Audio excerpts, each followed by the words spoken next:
अस्सलाम वालेकुम क्लास। आप सबको आवाज आ रही मेरी? जी अस्सलाम वालेकुम। कैसे हैं आप सब?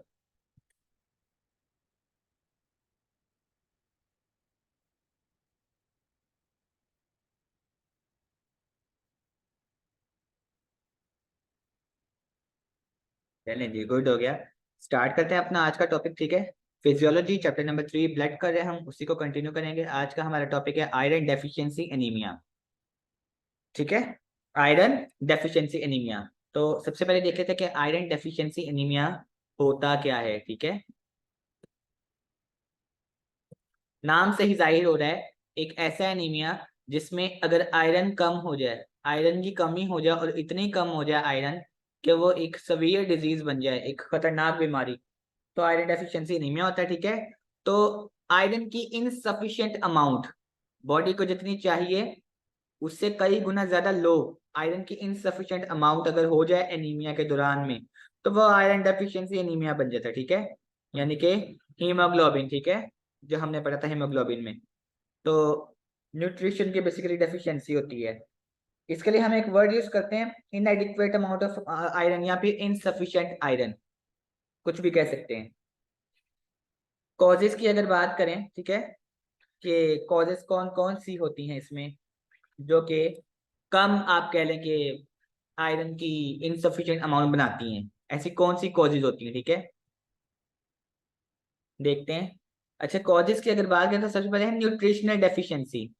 न्यूट्रिशनल डेफिशिएंसी मतलब खुराक की वजह से। ठीक है, न्यूट्रिशनल डेफिशिएंसी तब अक्कर होती है जब बॉडी ना इनफ न्यूट्रिएंट्स जो है, विटामिन मिनरल वगैरह एब्जॉर्ब ना कर सके।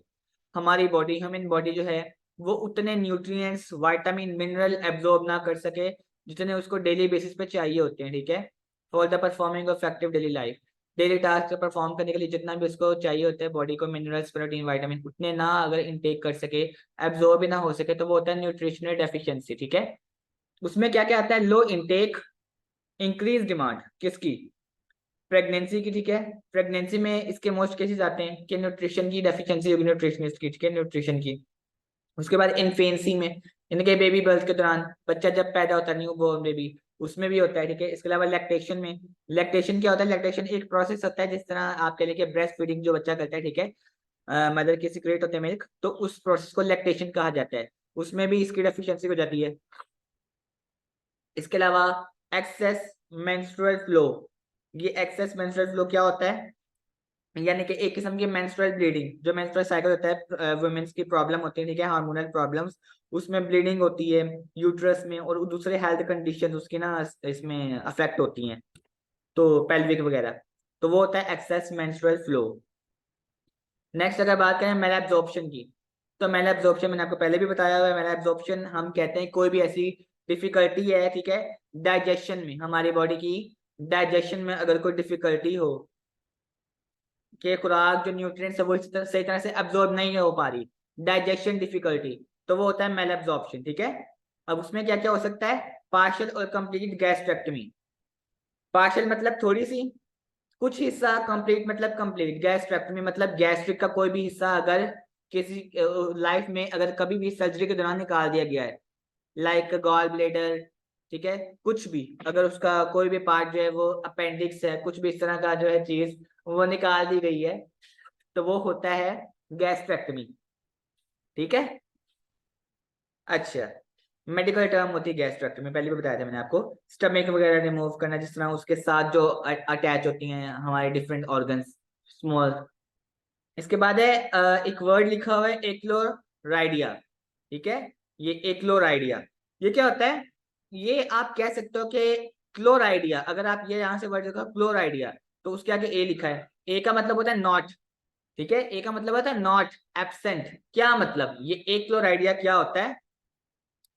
एक क्लोराइडिया हम कहते हैं absence, absence of hydrochloric acid in the gastric secretions, absence of HCl, hydrochloric acid in the gastric secretion, achlorhydria. A means absent and chlorhydria mean gas, hypochloride acid, यानी कि हाइपोक्लोराइड एसिड HCl, उसकी absence होती है gastric acid में, जिसकी वजह से खुराक से इतना एब्जॉर्ब नहीं होती।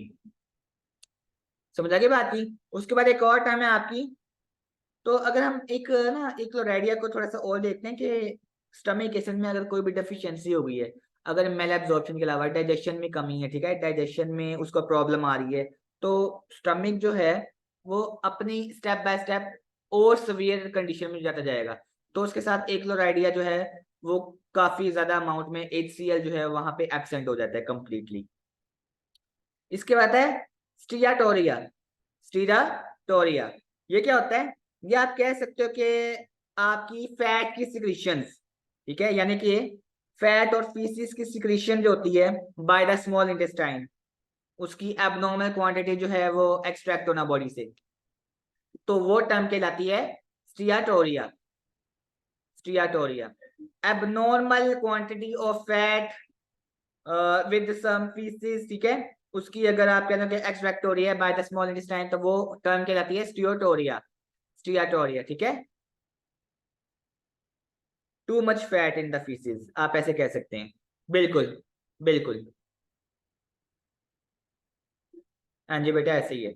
अच्छा, उसके बाद है एक सीलिएक डिजीज। सीलिएक डिजीज ये क्या होती है? ये भी एक डाइजेस्टिव प्रॉब्लम है, डाइजेशन की एक प्रॉब्लम होती है। इसमें होता क्या है, इसमें स्मॉल इंटेस्टाइन के लिए वर्ड यूज किया जाता है कि वो हर्ट हो रही है। डाइजेस्टिव प्रॉब्लम होती है जिसमें स्मॉल इंटेस्टाइन हर्ट होती है, हर्ट, नुकसान पहुंच रहा है उसको। अब वो नुकसान किसी भी वे में पहुंच सकता है, स्वेलिंग हो जानी है, इन्फ्लेमेशन हो रही है, इंटरनल ब्लीडिंग हो रही है, कुछ भी, ठीक है। तो सीलिएक डिजीज का मतलब होता है digestive problem that hurts the human body small intestine. Clear? इसके बाद है इंटेस्टाइनल ट्यूबरक्लोसिस। ऐसा होता है कि ट्यूबरक्लोसिस जो है वो एक कई बार स्पेसिफिक पार्ट पे अटैक करता है, जो स्मॉल इंटेस्टाइन और गैस्ट्रो इंटेस्टाइनल ट्रैक्ट में, स्मॉल इंटेस्टाइन पे, ठीक है, इंटेस्टाइनल पोर्शन में। उसमें होता क्या है, उसमें ये हो जाता है कि इलियोसिकल जंक्शन, आपने एनाटॉमी में पढ़ा था, स्मॉल इंटेस्टाइन का एक पार्ट था इलियोसिकल जंक्शन।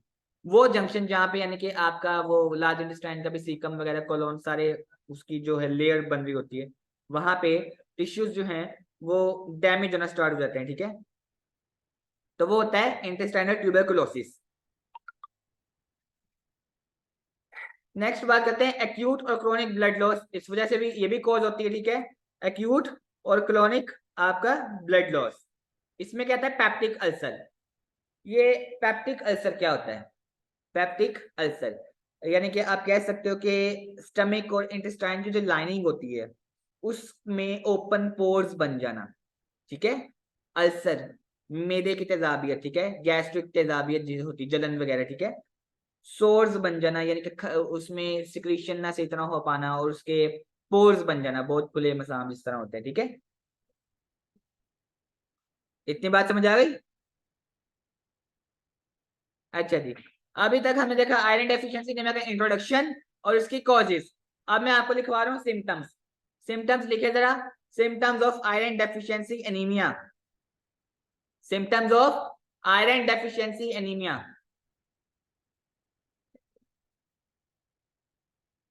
जी, नंबर 1 लिखें,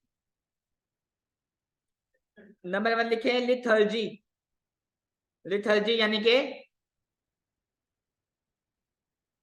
बेटा क्लिनिकल फीचर में मौजूद होते हैं लेकिन हमने अलहदा से लिखने होते हैं। मैं आपको काफी बार बता चुका हूं कि हमने 5 हेडिंग कंप्लीट करनी होती हैं। क्लिनिकल फीचर में तो हमने पैराग्राफ में एक्सप्लेन करना होता है, सिम्टम अलग अलग से हेडिंग देकर हमने बुलेट में पॉइंट वाइज उनके सिम्टम लिखने होते हैं शॉर्ट फॉर्म में, असर कि क्या असर होता है किस बीमारी के होने से। तो नंबर 1 लिखें लिथर्जी। लिथर्जी यानी कि लैक ऑफ एनर्जी।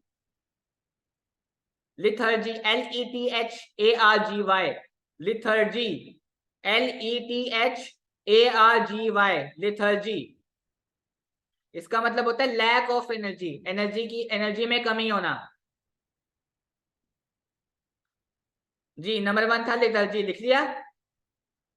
नंबर 2 लिखें shortness of breath with chest pain. Shortness of breath with chest pain.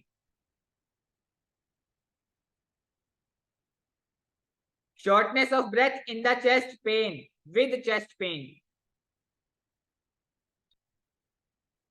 Okay.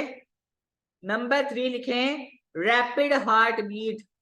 Heart beat धड़कन बहुत तेज होती है उसकी, तेज तेज चल रही होती है without any performing activity.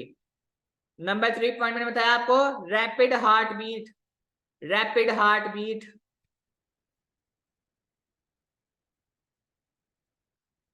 Rapid heartbeat. Okay, number 5, number 4 लिखो, pounding in the ear, pounding in the ear, pounding, POUNDING, pounding in the ear. कानों में जिस तरह ढोल बजने की आवाज, उसके कान बजते हैं, बहुत ज्यादा शोर सुनाई देता है विदाउट कोई कुछ भी नहीं हो रहा, फिर भी उसको बहुत ज्यादा, क्यों? क्योंकि दिमाग पे असर होता है। Pounding in the air. 5वां पॉइंट है हेडेक, हेडेक। ये मैंने आपको 5 सिम्टम्स लिखवाए हैं, रिपीट करो मैं, symptoms of iron deficiency anaemia. Number 1 lethargy, यानी कि lack of energy. Number 2 shortness of breath with chest pain. Number 3 rapid heartbeat. Number 4 pounding in the ear. और नंबर 5 हेडेक। नंबर 1 पे मैंने बताया लिथर्जी, लिथर्जी, LETHARGY, लिथर्जी, जिसका मतलब होता है लैक ऑफ एनर्जी, लिथर्जी। लिख लिए सबने 5 सिम्टम्स?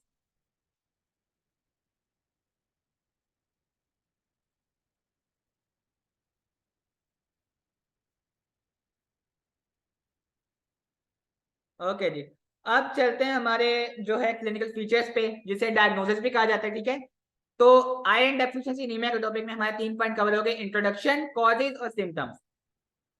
अब चलते हैं नेक्स्ट पे, लेकिन उससे पहले थोड़ा सा एक्यूट क्रोनिक ब्लड लॉस रहता है, वो कंप्लीट करते हैं, ठीक है। पेप्टिक अल्सर मैंने बताया आपको, पेप्टिक अल्सर के बाद होता है कोलोन कार्सिनोमा, कोलोनाई कार्सिनोमा, ठीक है। कोलोनाई कार्सिनोमा ये क्या होता है? कोलोन का कैंसर। कार्सिनोमा मींस कैंसर और कोलोन मींस यानी कि लार्ज इंटेस्टाइन की बात हो रही है। आपको याद होगा हमने पढ़ा था लार्ज इंटेस्टाइन को कोलोन कहा जाता है, ascending colon, transverse colon, descending colon, sigmoid colon, जो कर्व होती है कोलोन की। तो colon stand for large intestine, carcinoma stand for cancer, तो ये एक इंटेस्टाइनल कैंसर की बात हो रही है, ठीक है। इसके बाद होता है हेमोरॉइड्स। हेमोरॉइड्स क्या होता है? हेमोरॉइड्स आप कह सकते हो ब्लड वेन्स या वेजल्स के अराउंड क्या होता है, एक हमारा स्वेल हो जाती है, कहाँ पे? रेक्टम के अराउंड ऑफ, रेक्टम, जो हमारा ब्लेडर होता है, ब्लेडर के बाद जो रेक्टम होता है, रेक्टम वाली जगह जो है स्वॉल हो जाती है, स्वेलन हो जाती है और इरिटेशन होती है वहां पे बहुत ज्यादा, और ये एक चीज कहलाती है हेमोरॉइड्स। अच्छा जी, हुकवर्म इन्फेक्शन एक इंपॉर्टेंट है, ठीक है, अलग से भी एक दफा आया हुआ है, एक आध दफा क्या कहते हैं इसको, वाइवा में या फिर थ्योरी में, शॉर्ट क्वेश्चन के बेस पे। हुकवर्म इन्फेक्शन क्या होता है? हुकवर्म इन्फेक्शन आप कह सकते हो कि जब भी हम किसी ऐसी कोई नापाक चीज है, कोई गंदी जगह है, ठीक है, जहाँ पे हम बेयर फुटेड यानी कि नंगे पाँव जो है वो वॉक कर रहे हैं, तो हमारे पाँव पे जो है इन्फेक्शन लगता है, उसे कहते हैं हुकवर्म इन्फेक्शन, ठीक है। और वो पाँव पे लग के पाँव के अंदर इंसर्ट हो जाता है, यानी कि बॉडी के अंदर इंसर्ट हो चुका होता है, ठीक है। जस्ट लाइक जिस तरह लार्वा वगैरह होते हैं, वो हमारी जो स्किन होती है उसको आप कह लें कि खाते हुए, स्किन को एंगल्फ करते हुए अंदर एंटर हो जाते हैं बॉडी के अंदर, तो होते हैं हुकवर्म इन्फेक्शन।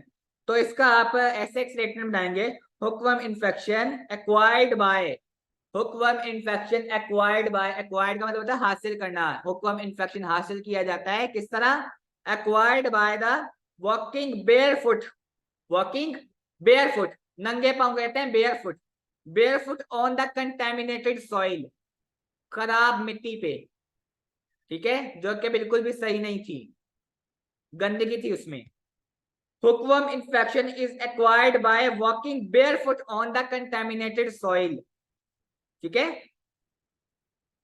लार्वा वगैरह जो है वो बॉडी में इंजेक्ट हो जाते हैं इससे, और बॉडी के अंदर सेल्स को डिस्ट्रॉय करना शुरू कर देते हैं, बहुत कुछ खराब हो जाता है ऐसा होने से, हुकवर्म इन्फेक्शन होने से। क्लियर होगी बात?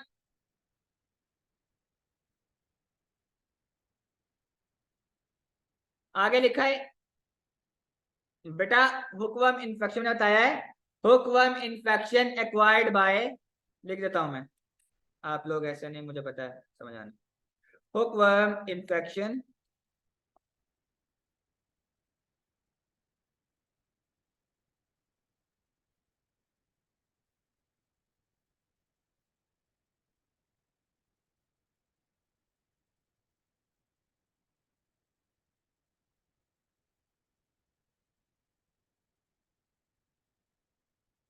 ये लीजिए, मैंने आपको हुकवर्म इन्फेक्शन बता दिया।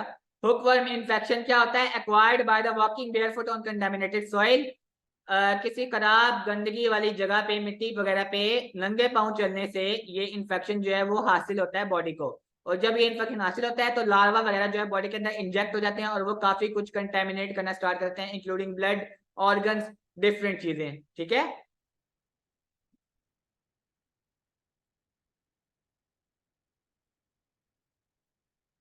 क्लियर? अच्छा जी, आगे बात करते हैं डायग्नोसिस। तो जैसा कि आप सबको पता है एनीमिया है क्लिनिकल फीचर यानी कि डायग्नोसिस। क्लिनिकल फीचर को डायग्नोसिस पे कहते हैं। तो इसके लिए भी सीबीसी करवाया जाता है। ठीक है, इसके अलावा जब पेशेंट चल कर आ रहा है तो वो क्या क्या चेंजेस फील करता है अपनी बॉडी में, वो क्या क्या बताता है डॉक्टर को। ठीक है, वो कहता है फटीग मतलब थकावट, वीकनेस, बहुत ज्यादा कमजोरी है उसको। ठीक है, पेलर कम्प्लेक्शन यानी कि उसकी जो जिल्द है वो पीली जर्द हुई होती है। ये कम्प्लेक्शन, उसकी स्किन कम्प्लेक्शन पेल होती है। ठीक है, ये तो देखने पर ही चल जाता है उस पर। इसके अलावा क्या होता है, आयरन डेफिशिएंसी वाले पेशेंट को ये होता है कि उसके एपिथेलियल चेंजेस होती हैं।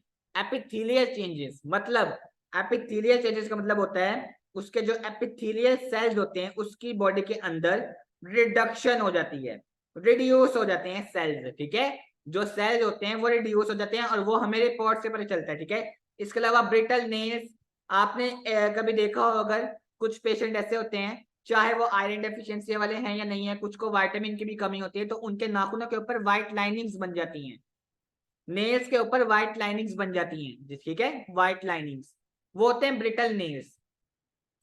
इसके अलावा बात आती है हेयर्स। ब्रिटल हेयर भी हो सकते हैं, यानी कि जो हमारे बाल होते हैं वक्त से पहले, आपकी अभी इतनी ओल्ड एज नहीं है फिर भी सफेद हो रहे हैं, तो वो भी इस वजह से होता है, आयरन की कमी की वजह से। कोइलोनाइकियास, ये कोइलोनाइकियास क्या होता है? ये एक डिफॉर्मिटी का नाम है। ठीक है, इसमें होता क्या है, स्पून शेप्ड नेल। जो नेल होता है, फिंगर्स के जो नेल होते हैं उसकी शेप स्पून की तरह हो जाती है। ठीक है, यानी कि नॉर्मली कैसा होता है नेल, हमारी पूरी फिंगर के अलाइनमेंट के, लेकिन जो कोइलोनाइकियास है इसमें जो नेल की शेप है वो स्पून की तरह हो जाती है। अच्छा जी, होता क्या है इसमें, ये कहा जाता है कि नेल की डिफॉर्मिटी है। ठीक है, सेंटर पोर्शन जो होता है नेल का वो डिप्रेस हो जाता है और इस तरह नेल की स्पून बन जाती है। इसके अलावा क्या कह सकते हैं, atrophy of tongue. Atrophy of tongue का क्या मतलब होता है, उसकी जो जबान है उस पे हमें क्या फील होता है कि लाइक उसकी डोर्सल सरफेस, टंग पे डोर्सल सरफेस पे जो है, आप कह लें कि उसकी जबान का जो नॉर्मल रंग रेड होता है लेकिन वो भी वाइट हो जाता है, एट्रोफी यानी कि उसने अपनी खसूसियत खत्म कर दी, एट्रोफी। ठीक है, उसकी टंग में जो है लाइनिंग वाइट कलर की वो शो हो रही होती है। इसके अलावा ग्लोसिटिस, ग्लोसिटिस क्या होता है? ग्लोसिटिस एक कॉमन डिजीज है, वैसे तो इन्फ्लेमेशन होती है इसमें, किस चीज की, माउथ के कॉर्नर्स की। जिस तरह हमारे लिप्स हैं, हमारा माउथ है, उसके कॉर्नर्स जो होते हैं, कॉर्नर पे आप जो हमने पिछले दफे भी पढ़ा था फिशर्स वगैरह बन जाना, कॉर्नर पे क्या होता है, स्वेलिंग होती है, इरिटेशन होती है, वो होता है ग्लोसिटिस। और इसके अलावा इसको एंगुलर स्टोमेटिटिस भी कहते हैं, एंगुलर स्टोमेटिटिस। ये जो ग्लोसिटिस है और एंगुलर स्टोमेटिटिस है ये कई गुना तक मिलती जुलती बातें हैं, एक चिक्स पे जाता है और एक लिप्स पे जाता है। ठीक है, ग्लोसिटिस लिप्स पे जाता है और एंगुलर स्टोमेटिटिस चिक्स पे जाता है। डिस्फेजिया क्या होता है? डिस्फेजिया, डिस्फेजिया एक मेडिकल टर्म का नाम है जिसमें होता क्या है, कोई भी स्वेलिंग वगैरह हो जाती है, स्वेलिंग डिफिकल्टी। अगर कोई भी पेशेंट किसी भी किस्म की स्वेलिंग देख रहा है बॉडी के अंदर तो स्वेलिंग को कहते हैं डिस्फेजिया। जस्ट लाइक दैट, जिस तरह शॉर्टनेस ऑफ ब्रेथ को डिस्पनिया कहा जाता है, स्वेलिंग को डिस्पेजिया कहा जाता है। ठीक है, ये हमारा डायग्नोसिस और क्लिनिकल फीचर्स का पॉइंट भी कंप्लीट हो गया। क्लियर है सबको यहां तक?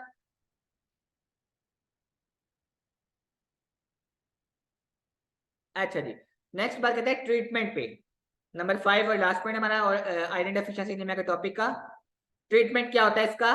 तो इसका ट्रीटमेंट होता है टैबलेट्स। ठीक है, एम्प्टी स्टमक पे, याद रखना है, अगर नहीं लिखा तो सजेस्ट कर रहा हूं कि लिखें। इसका ट्रीटमेंट क्या है, ओरल आयरन एडवाइस की जाती है इसमें। ओरल आयरन मतलब मेडिसिन वगैरह एडवाइस की जाती है, 600 मिलीग्राम डेली बेसिस पे, सल्फेट होता है उसमें, फेरस सल्फेट।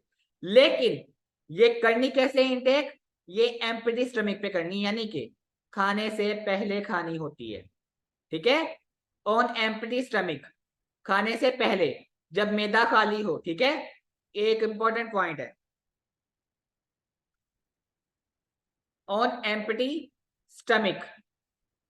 इसके अलावा क्या होता है, ऐसा होता है कि पेशेंट में कई दफा ऐसा होता है कि इनटॉलरेंस टू ऑरल प्रेपरेशंस, उसको ओरल मेडिसिन लेते हुए कुछ लोग ऐसे होते हैं कि उनको क्या होता है, वो बर्दाश्त नहीं कर पाते, वो कहते हैं कि जायका कड़वा है, ठीक है, तो इससे क्या होता है, अगर वो पेशेंट नहीं चाह रहा, ठीक है, पेशेंट नहीं चाह रहा, फिर भी उसको मेडिसिन दी जा रही है, तो उसको एक प्लमर विंसन सिंड्रोम हो सकता है, सिंड्रोम होता है, बताता हूँ क्या होता है।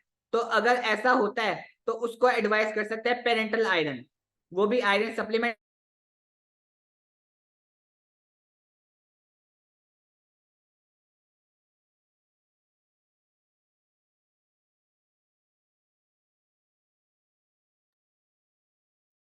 जी बेटा, अब आवाज आ रही है?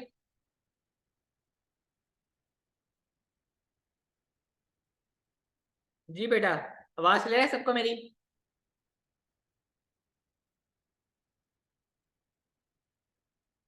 अच्छा, मैं बता रहा था कि ट्रीटमेंट इसका मेडिसिन है, ठीक है, लेकिन कुछ लोग सेंसिटिव होते हैं, वो क्या कहते हैं कि जब भी मैं ये फेरस सल्फेट, जो आपने मुझे ये सामने जो है मेडिसिन की पिक्चर भी है, जब भी मैं ये इनटेक करता हूँ तो मेरे गले में जो है बहुत इरिटेशन होती है, मुझसे ये नहीं खाई जाती, ठीक है।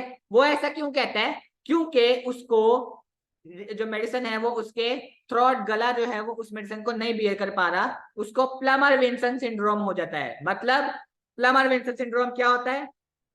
प्लमर विंसन सिंड्रोम एक ऐसा सिंड्रोम होता है, एक ऐसी बीमारी होती है आयरन की कमी की वजह से, जो एसोफेगस है, एसोफेगस वो स्वेल हो जाता है, एसोफेगस स्वेल हो जाता है, ठीक है, स्वेलिंग हो जाती है, तो इसे कहा जाता है Plummer Vinson syndrome, oesophageal swelling, oesophagus की स्वेलिंग को कहते हैं प्लमर विंसन सिंड्रोम।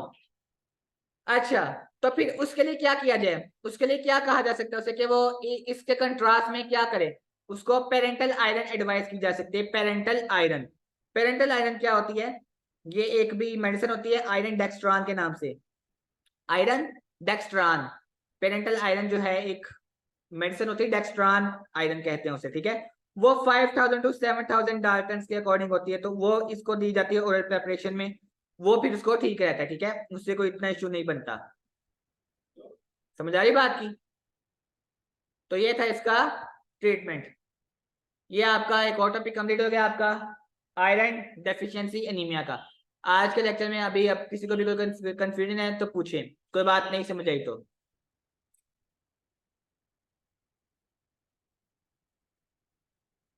जी एनीवन, कोई पॉइंट नहीं समझ आया, कोई मुश्किल बात लगी हो, पूछें।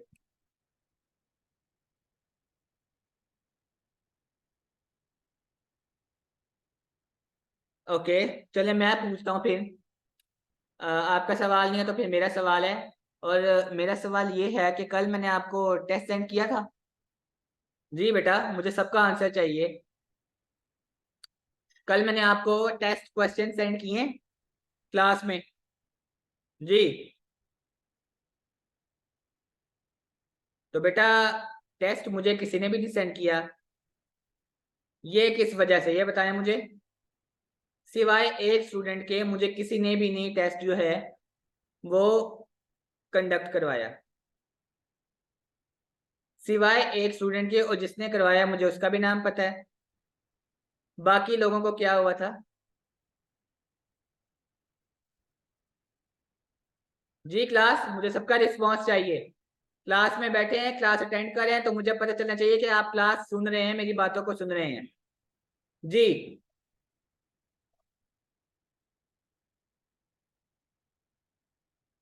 अच्छा जी, चलिए नेक्स्ट। बाकी सब लोग, क्वेश्चन तो आप सभी कह रहे थे कि टेस्ट सेंड करें, टेस्ट सेंड कर दें, लेकिन टेस्ट तो कोई भी नहीं मुझे करके दे सका। हाँ जी बेटा, ऐसे ही चलता रहा तो फिर आप देख लें, ज़्यादा टाइम नहीं है आपके पास ये पेपर्स के हवाले से। ऐसे मत किया करें, सीरियस हों, ठीक है, स्टडी को लेकर। ऑनलाइन लेक्चर है तो इसका मतलब ये नहीं कि ऑनलाइन जैसे भी हो गया चलो हो गया, उसकी तह में जाना है। लेक्चर नहीं समझ आता 1000 दफा पूछना है, ठीक है ना। ऑनलाइन स्टडी का मतलब ये नहीं कि अब आप जो है उसको इग्नोर ही कर दें।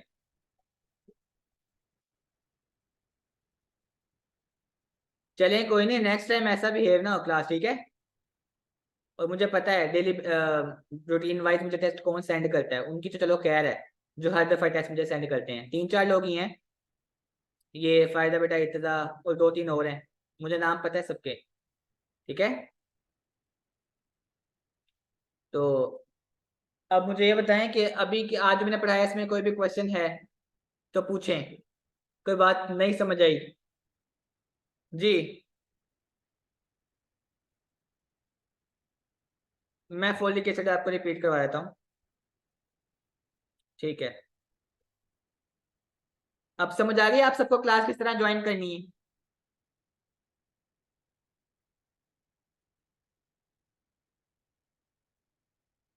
चलें जी, मैं फिर आपको जरा फोलिक एसिड का शॉर्ट ओवरव्यू दे दूं। मीटिंग ऐड होने में भी थोड़ा सा टाइम है, इसको देख लेते हैं। बेटा माइक किसका ऑन है जी।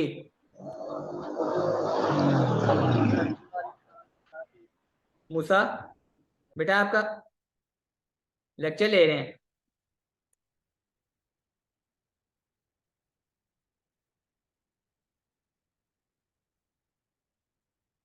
फोलिक एसिड डेफिशिएंसी में क्या होता है, फोलिक एसिड की कमी की वजह से। तो फोलिक एसिड डेफिशिएंसी को फोलेट डेफिशिएंसी भी कहते हैं, फोलेट डेफिशिएंसी, FOLATE, फोलेट, ठीक है। ये तो हो गया इसका शॉर्ट सा इंट्रोडक्शन। नेक्स्ट है कॉजेस। तो कॉजेस कुछ भी डिफरेंट नहीं है, same as cause of megaloblastic anaemia. जो मैग्लोब्लास्टिक एनीमिया की कॉजेस थी वही इसमें लिखनी है। फिर बात आती है इसके सिम्टम्स की। सिम्टम्स क्या है फॉलिक एसिड के, ठीक है जी, मैं बता रहा हूँ। Symptoms of folic acid deficiency anaemia लिखें। इसका मैंने आपको बताया था एक्सट्रीम टायर्डनेस, एक्सट्रीम टायर्डनेस, हद से ज्यादा थकावट, एक्सट्रीम टायर्डनेस। नंबर 2 लिथर्जी, वही जो आज बताया, lack of energy. Number 1 extreme tiredness, number 2 lethargy. Number 3 pins and needle sensations, pins and needle sensation, उसको अपने जिस्म में यूं फील होता है जैसे सुइयां चुभ रही हैं, ठीक है। Pins and needle sensation. Musa बेटा कभी आपका माइक ऑन हो रहा है, कभी वीडियो ऑन हो रही है जी। समझ आ गई सबको? 3 पॉइंट बताया मैंने आपको, 3 पॉइंट बताया मैंने, extreme tiredness, lethargy, and third है पिंस एंड नीडल सेंसेशन।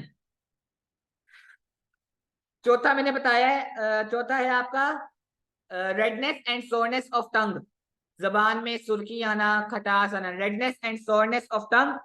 और number 5 mouth ulcer, number 5 mouth ulcer. Then psychological problem, psychological problem. And the last one anxiety, गुस्सा आ जाना, एंजाइटी। तो ये सब सिम्टम्स है फॉलिक एसिड डेफिशिएंसी एनीमिया के। फॉलिक एसिड डेफिशिएंसी एनीमिया के सिम्टम है extreme tiredness, lethargy, extreme tiredness, lethargy, pins and needle sensation, redness and soreness of tongue, जबान का सुर्ख हो जाना, खट्टा हो जाना, mouth ulcer, psychological problem, anxiety.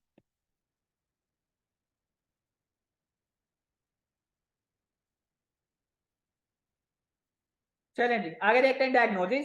तो डायग्नोसिस मैंने बताया था इसका आपको कि जो पेशेंट आएगा उसमें ऐसा होगा कि एसिम्प्टोमेट्रिक, कुछ सिम्टम नजर आ रहे होंगे, कुछ नहीं नजर आ रहे होंगे, ठीक है। इसके अलावा क्या क्या होता है, मेल न्यूट्रिशन, उसमें क्या होता है एक्सेसिव, आप कह सकते हो कि डेफिशिएंसी होती है न्यूट्रिएंट्स की, ठीक है। मेल नरिश, उसमें नरिशमेंट पूरी नहीं होती बॉडी के अंदर, उसकी बॉडी के अंदर, ठीक है।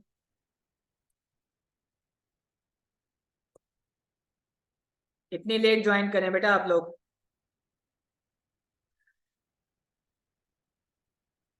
अच्छा जी, इसके अलावा क्या होता है, कंसंट्रेशन नहीं कर पाता, वीकनेस फील होती है बहुत ज्यादा, उसका वजन बहुत कम होता है, बहुत जल्दी थक जाता है। इसके अलावा कंसंट्रेशन बिल्कुल भी नहीं है, इनसोमनिया, स्लीप डिसऑर्डर, नींद में उसको बहुत ज्यादा मुश्किल होती है, कभी आती ही नहीं है, कभी बहुत ज्यादा आती है, मोस्टली ऐसा होता है कि उसको आती ही नहीं है, ठीक है। इसके अलावा जबान उसकी खट्टी होती है, सॉर टंग। चिलोसिस का वर्ड आता है, चिलोसिस मतलब उसके लिप्स जो हैं वो खराब हो जाते हैं, लिप्स के जो कॉर्नर होते हैं, ये चिलोसिस का वर्ड लिखा है, उसके जो लिप के कॉर्नर होते हैं वो स्वेल हो जाते हैं और रफ हो जाते हैं, ठीक है। इसके अलावा क्या होता है, न्यूरोलॉजिकल एबनॉर्मेलिटी, ब्रेन भी इसमें जो है काफी हद तक इफेक्ट होता है, साइकोलॉजिकल प्रॉब्लम आते हैं, गुस्सा जल्दी आता है, ठीक है। इसके अलावा वो किसी भी काम पे फोकस करना मुश्किल कर देता है, किसी भी चीज को समझना मुश्किल कर देता है, ये सारे इसके जो है फॉलिक एसिड डेफिशिएंसी एनीमिया के डायग्नोसिस में आते हैं। फिर था इसका ट्रीटमेंट, तो ट्रीटमेंट इसका था कि 2 से 3 मंथ तक जो फॉलिक एसिड का सप्लीमेंट है वो ओरल इंटेक करना है, जस्ट। ये था फॉलिक एसिड डेफिशिएंसी एनीमिया। कल का टॉपिक भी वैसे शॉर्ट ही था और टाइम भी शॉर्ट ही मिला था, ठीक है क्लास। टाइम भी खत्म होने वाला है, अब जल्दी से किसी का कोई क्वेश्चन है तो मुझसे पूछ लें, जी बताएं।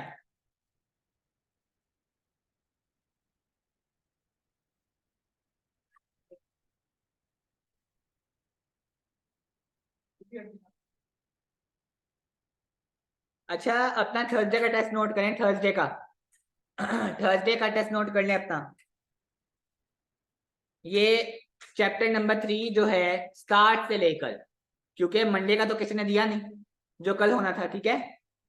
मंडे का तो किसी ने दिया ही नहीं, तो थर्सडे को आपका टेस्ट होगा चैप्टर नंबर 3 ब्लड स्टार्ट से लेकर, जितना हम वेनसडे यानी कि कल तक पढ़ लेंगे। आज हमने पढ़ा है आयरन डेफिशिएंसी एनीमिया तक, तो कल अगर इससे नेक्स्ट टॉपिक पढ़ते हैं तो वहां तक आपका टेस्ट होगा, ठीक है। यानी कि चैप्टर नंबर 3 ब्लड स्टार्ट से लेकर हीमोलिटिक एनीमिया तक, जो कि कल हम पढ़ेंगे, क्लियर। हीमोलिटिक एनीमिया तक जो कि हमारा कल का टॉपिक है, तो यहां तक कल आपका थर्सडे को टेस्ट है, क्लियर।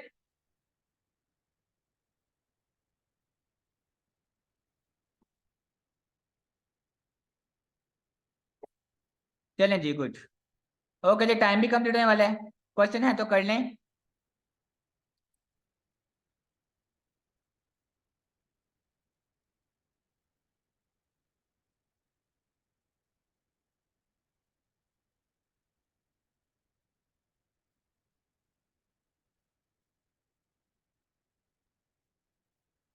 ओके बच्चों, फिर ठीक है, अच्छे से प्रिपेयर करना, अपना ख्याल रखना। अल्लाह हाफिज, नेक्स्ट लेक्चर में मिलते हैं फिर, तब तक के लिए अल्लाह हाफिज।